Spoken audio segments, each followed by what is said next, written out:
Bonjour, voici l'info CEMA TV en bref. Dans le cadre des consultations prébudgétaires 2025-2026, Développement économique Bellechasse sollicite un soutien financier du gouvernement du Québec pour la mise en place d'un projet d'approvisionnement en gaz naturel porté comprimé.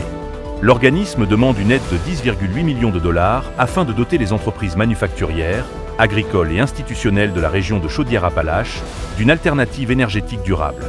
Ce projet pilote, qui s'inscrit dans une démarche de réduction des émissions de gaz à effet de serre, permettrait d'atteindre une baisse annuelle de 7500 tonnes de CO2 équivalent d'ici sa troisième année d'opération.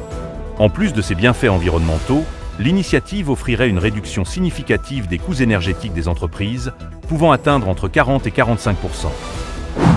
Selon une récente consultation menée par le syndicat de l'enseignement de la Côte-du-Sud et la Fédération des syndicats de l'enseignement central des syndicats du Québec, plus de 76% des enseignants consultés souhaitent étendre l'interdiction du téléphone cellulaire à l'ensemble de l'école, alors qu'il est actuellement prohibé uniquement en classe.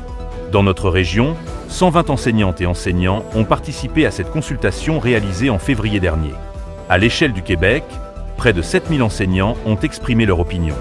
Les résultats démontrent une préoccupation croissante quant aux effets des écrans sur la concentration et la participation des élèves. L'hiver 2024-2025 s'est achevé avec 2 puissantes tempêtes de neige lors de la Saint-Valentin, laissant place à une transition progressive vers le printemps. Selon Météo Média, l'absence de phénomènes climatiques majeurs empêchera des écarts de température marqués, maintenant des conditions proches des normales saisonnières. Malgré un enneigement important au Québec, le risque d'inondation restera limité. Mars et avril connaîtront des variations entre froid et douceur, avec encore des tempêtes possibles. Il faudra attendre le mois de mai pour voir des températures plus élevées et un temps plus clément. Au sport. C'est dans une ambiance amicale et festive que s'est déroulée avec succès la toute première édition du Raid de l'Inconnu le 8 mars dernier au centre de plein air des Sentiers de l'Inconnu, à Notre-Dame-du-Rosaire. Des participants de tous âges ont relevé le défi d'un parcours de 3 épreuves, soit 3 km de raquettes, 5 km de ski de fond et 7 km de fat bike.